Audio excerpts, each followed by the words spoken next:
First जो आएगा बेटा that is by writing physical state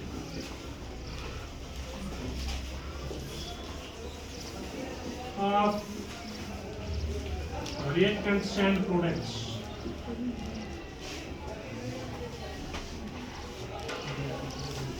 clear है? हाँ, तो एक केमिकल इक्वेशन को अगर ज्यादा इंफॉर्मेटिव बनाना है, क्या बनाना है?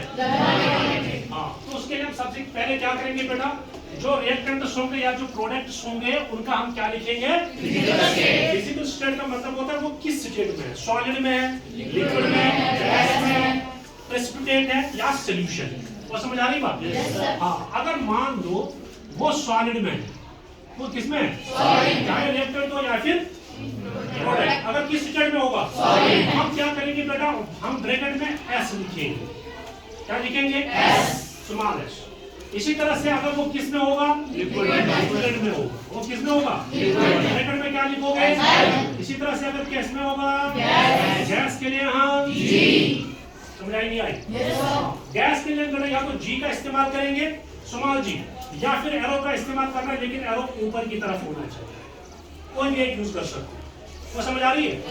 जहां पर आपको एरो ऊपर की तरफ दिखेगा तो समझ में ये क्या है? गैस। जी भी लिख सकते हैं या फिर एरो ऊपर की तरफ। वो समझ आ रही बात? इसी तरह से हमारे पास में अगर सॉल्यूशन फॉर्म में होगा, वो किस फॉर्म में होगा? सॉल्यूशन के लिए हम क्या करेंगे? ब्रैकेट में लिखेंगे ए क्यू। क्या लिखेंगे? ए क्यू का मतलब है ना? मैंने आपको पहले एक्वस का मतलब होता है जब भी हम किसी चीज को पानी में शामिल करते हैं, वो बन जाता है सॉल्यूशन, और उसके लिए हम क्या लिखेंगे? वो समझ आई बात? अब अगर मान लो बेटा कहीं पर प्रेसिपिटेट बन रहा है, क्या बन रहा है? प्रेसिपिटेट मैंने आपको पहले ही समझाया था। समझाया नहीं समझाया? जब हम दो सॉल्यूशन को आपस में मिलाएंगे और मिलाने के बाद रिएक्ट होने के बाद अगर क्या बन रहा है? वो क्या बन रहा है? सॉलिड सब्सटेंस बन रहा है। तो उसके लिए हम क्या यूज करेंगे? प्रेसिपिटेट। तो प्रेसिपिटेट के लिए हम क्या करेंगे? शॉर्ट में लिखेंगे बेटा PPT ब्रैकेट में। वो समझ आ रही बात? क्या लिखेंगे? या फिर क्या करना है? आप एरो का यूज करोगे लेकिन एरो नीचे की तरफ। समझ आया नहीं आया? अगर एरो ऊपर की तरफ होगा तो मतलब, अगर एरो नीचे की तरफ होगा, क्लियर है? एक रिएक्शन में आपको समझा दूं। ये रिएक्शन आपने पहले भी पढ़ी है। जैसे बेटा हमारे पास क्या होता है? जिंक। जिंक किस स्टेट में होता है? जिंक मेटल होता है, और मेटल्स आपको पता है किस स्टेट में होते हैं? यहाँ पर हम ब्रैकेट में क्या लिखेंगे? वो समझ आ रही बात? आपको पता है जब मेटल्स होते हैं सॉलिड स्टेट में पाए जाते हैं, तो इसलिए हमने क्या लिखा? ठीक है ना? इसको जब हम रिएक्ट करते हैं, dilute H2SO4 sulphuric acid. Sulphuric acid solution होता है। क्या होता है? इसके ब्रैकेट में क्या लिखोगे? वो समझ आ रही नहीं आ रही? हाँ, ये डाइल्यूट लिखा है। DIL का मतलब दिल नहीं होता है, गड़बड़ नहीं करना। समझ आ रही? क्या है? क्योंकि कल आपको हार्ट का स्ट्रक्चर बनाना होता है, कुछ लोग ऐसे हार्ट का स्ट्रक्चर बना देते हैं। कैसे बनाएंगे? बीच में तीर भी डाल देते हैं। सही है कसम? एग्जाम में बहुत सारे लोग ऐसे ही बनाते हैं, बीच में तीर भी डाल देते हैं, और कुछ का ऐसे बीच में टूटा हुआ होता है। देखा मैं ऐसी गलती नहीं है। हाँ, ये DIL का मतलब डाइल्यूट आपको पता है वो एसिड जिसमें क्या मिलाया होगा? ठीक है ना? अच्छा, तो डाइल्यूट H2SO4 के साथ जैसे हम इसको रिएक्ट करेंगे, प्रोडक्ट आपको पता है प्रोडक्ट क्या बन रहा है? शाबाश, क्या बन रहा है? शाबाश, जिंक। फार्मूला बनेगा ZnSO4। ब्रैकेट में क्या लिखोगे? ये सॉल्यूशन फॉर्म में होता है। किस फॉर्म में होता है? यहाँ पर क्या लिखोगे? AQ। समझ आई बात? और साथ में किसको छोड़ रहा है? हाइड्रोजन। आपको पता वो क्या होता है? H2। लेकिन क्या होता है? इसमें हम एरो क्या करेंगे? फिजिकल स्टेट आ गए। वो समझ आया? हाँ, इसी तरह से एक और रिएक्शन आपको मैं बताता हूँ। ये रिएक्शन क्या आपने पढ़ी है? अब झूठ नहीं बोलना कि नहीं पढ़ी। अगर आपको याद होगा लेड नाइट्रेट, पढ़ाई नहीं पढ़ा तो उसको रहने देते हैं। एक रिएक्शन बताता हूँ। ये रिएक्शन आपने पढ़ी है बेटा AgNO3। क्या होता है? वो क्या होता है? सिल्वर होता है, नहीं होता है? होता क्यों नहीं? AgNO3 सिल्वर, लेकिन इसका लेना है एक्वस। क्या लेना है? एक्वस का मतलब इसको किस में डिसॉल्व करना है? समझ आ गई बात? और इसको जब हम हम रिएक्ट करते हैं किसके साथ, Na, लेकिन ये भी समझ आएगा। ये दोनों सॉलिड स्टेट में होते हैं। कौन कौन? वो घर में नमक होता है, वो किस स्टेट में होता है, इसको किस में डिसॉल्व करना है, सेम AgNO3 होता है, ये भी सॉलिड स्टेट में होता है, इसको किस में डिसॉल्व करेंगे, वो किस में, तो ये सॉल्यूशन बन जाएगा। ठीक है ना। दोनों को रिएक्ट करने के बाद पता बेटा प्रोडक्ट क्या बन जाएगा, ये पता होना चाहिए क्या क्या बनेगा। वो Ag किसके साथ जाएगा और Na किसके साथ जाएगा, वो समझ आएगा। प्लस को माइनस के साथ है, तो क्या हम लिखेंगे यहाँ पर AgCl। Ag क्या होता है, सिल्वर क्लोराइड होता है। ये आपने पढ़ा सिल्वर क्लोराइड जो होता है ये प्रेसिपिटेट होता है। क्या होता है, कौन से कलर का, व्हाइट कलर का, है कि नहीं है। इसलिए हम क्या करेंगे, यहाँ पर आप ब्रैकेट में क्या लिखोगे, PPT। क्या लिखोगे, यहाँ क्या करोगे आप, एरो को नीचे की तरफ रखोगे। यहाँ पर मैं लिख देता हूँ व्हाइट PP, वो समझ आएगी यानी, प्लस साथ में क्या बनेगा, NaNO, sodium nitrate. Sodium nitrate, ये जो सोडियम नाइट्रेट होता है बेटा ये एक्वस फॉर्म में होता है, सॉल्यूशन फॉर्म में होता है। समझ आया। तो इसका मतलब अगर केमिकल रिएक्शन को ज्यादा इंफॉर्मेटिव बनाना है तो सबसे पहले हमें क्या करना है, उसके अंदर जो भी रिएक्टेंट्स होंगे या प्रोडक्ट्स होंगे उनका हमें फिजिकल स्टेट लिखना। समझ आई बात। सॉलिड होगा तो S, लिक्विड होगा तो S, सॉल्यूशन PPT या फिर समझ आ नहीं है। देखो ये सेकंड कंडीशन है। तो दूसरी कंडीशन जो आती है that is concentration of acid. Concentration of acid, वो समझ आ रही बात। एसिड की कंसंट्रेशन, एसिड की कंसंट्रेशन। अगर मान लो किसी रिएक्शन में एसिड जो है ये यूज हो रहा है as reactant, used as reactant. अगर किसी भी रिएक्शन में एक रिएक्टेंट क्या होगा बेटा, वो क्या होगा, एसिड हो।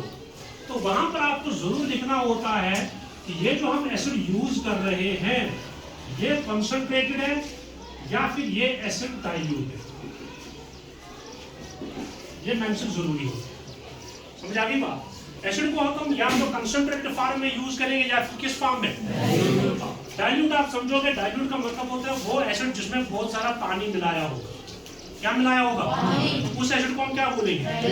और जिस एसिड में पानी की क्षमता कम होती है उस एसिड को हम कंसंट्रेटेड बोलेंगे। वो क्या बोलेंगे, घर में आपने इन्वर्टर की बैटरी देखी है, उसके अंदर भी हम क्या डालते हैं, एसिड डालते हैं। क्या डालते हैं, और उसमें क्या होता है H2SO4 एसिड यूज होता है। कौन सा एसिड, समझ आ रही है।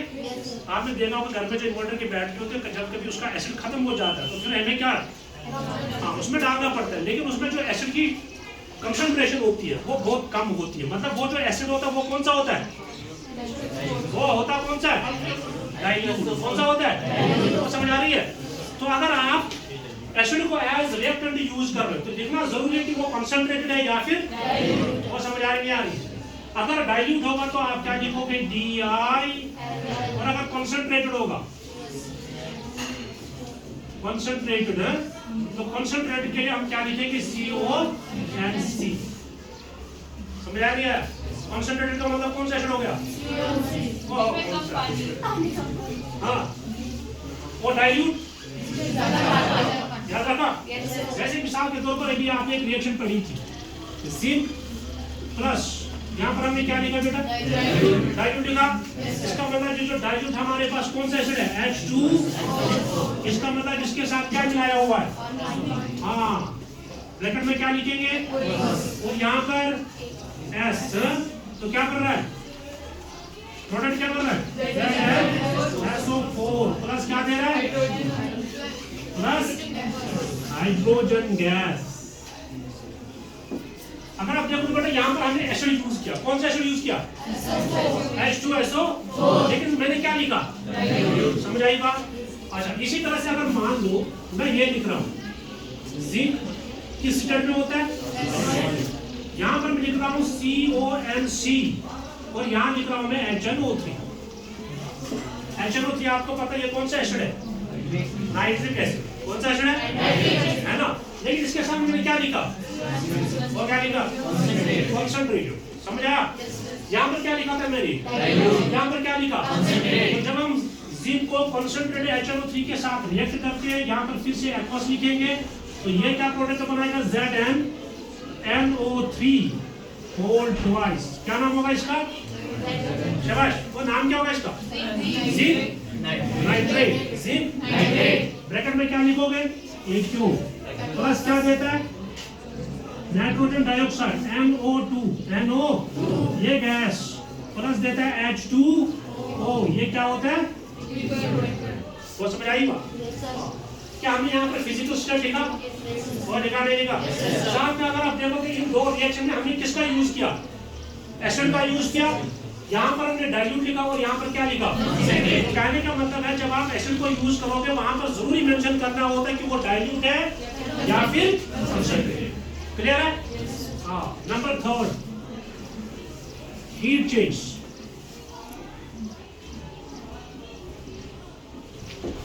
नंबर 3 कंडीशन कौन सी आ जाएगी? Heat change. हीट चेंज में मैंने आपको बताया या तो एक्सोथर्मिक होगी बेटा या फिर क्या होगी? तो यही दो पॉसिबिलिटीज है।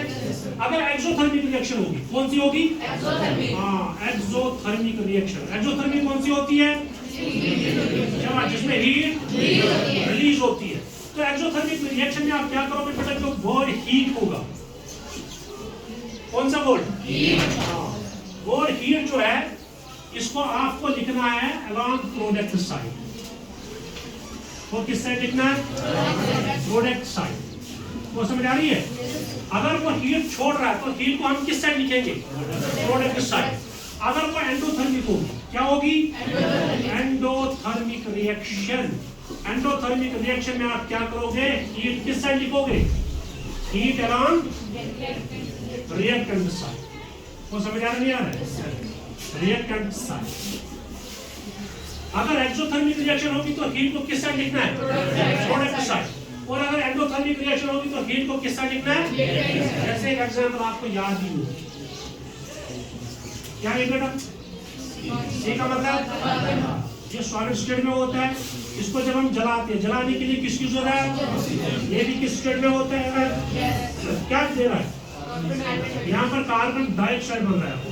ये भी किस स्टेट में होता है? साथ में क्या करेगा? ये आपको पता है, हीट को रिलीज करेगा। वो है ना, घर में जब हम कोल को जलाते हैं, किसको जलाते हैं? वो जलाते नहीं जलाते? तो वो क्या कर रहा है? हीट दे रहा है। हीट, इसलिए हमने क्या किया? हीट को किस साइड लिखा? Product side. तो समझ आ रही बात? अब अगर ये एंडोथर्मिक होती तो एंडोथर्मिक में हमें हीट को किस साइड लिखना था? जैसे हमारे पास एक रिएक्शन है N2, क्या होता है? नाइट्रोजन। ये किस स्टेट में होता है? गैस। इसको जब हम किसके साथ रिएक्ट करेंगे? ऑक्सीजन के साथ। ये भी किस स्टेट में होता है? हाँ, तो यहाँ पर बन रहा है प्रोडक्ट NO। ये भी गैस होता है। NO का मतलब होता है बेटा nitric oxide. Nitric oxide. NO का मतलब नाइट्रिक ऑक्साइड। लेकिन ये जो रिएक्शन है बेटा ये एंडोथर्मिक है। क्या है? पता हीट किस साइड लिखेंगे? वो किस साइड? Reactant side. इसका मतलब यहाँ पर हम प्लस क्या लिखेंगे? वो समझ आई बात?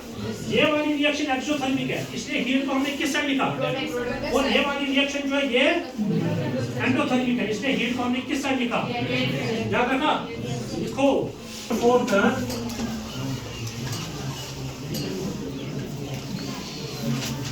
Conditions of reaction. Conditions of कुछ ऐसी भी रिएक्शन होती है जिसमें कंडीशन होती है। क्या होती है?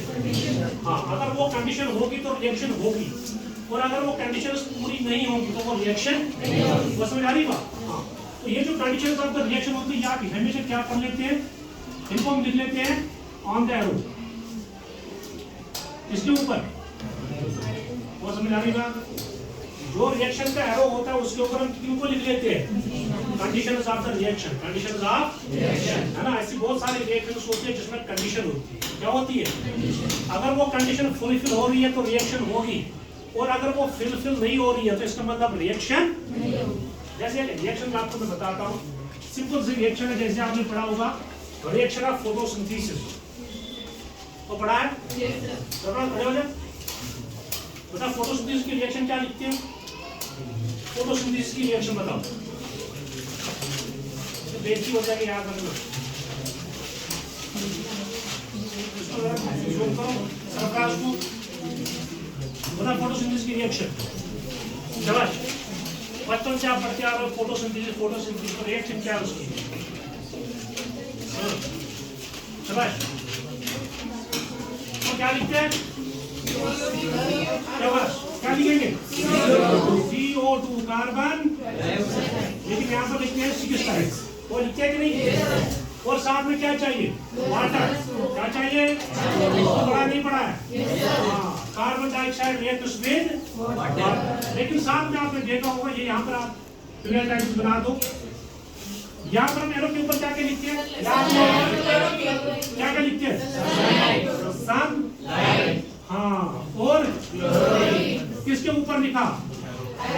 इसका मतलब ये दोनों कंडीशन है। वो है कि नहीं है? अगर क्लोरोफिल होगा, सनलाइट होगी, तब जाके ये रिएक्शन होगी। अगर सनलाइट क्लोरोफिल नहीं होगा तो इसका मतलब ये रिएक्शन नहीं होगी। वो समझ आ रही नहीं आ रही? वो समझ आ नहीं आ रही है? तो इसका मतलब इन दोनों का होना जरूरी है। प्रोडक्ट क्या बोल रहा है? C6 12O6 प्लस क्या देता है? 6 टाइम्स प्लस देता है वाटर, प्लस देता है वाटर। ठीक है ना? ध्यान का सब खुद कर लेंगे। ये रिएक्शन होती है किसकी? और किसकी? अगर आप देखो बेटा क्या हमने यहाँ पर कंडीशन लिखी है, इसका होना जरूरी है, इसके बगैर ये रिएक्शन। इसी तरह से ये वाली रिएक्शन H2 क्या होता है बेटा? ये आपको पता है हाइड्रोजन गैस है। किसके साथ रिएक्ट हो रहा है? Cl2। Cl2 का मतलब क्या होता है? वो क्या होता है? क्लोरीन। ये भी क्या होता है? गैस। क्या कर रहा है? HCl आपको पता है क्या होता है? हाइड्रोक्लोरिक। ये भी गैस स्टेट में होता है। किस स्टेट में होता है? समझ आई बात? लेकिन इन दोनों को अगर रिएक्ट करना है, किस किस को? और किसी को? Hydrogen plus.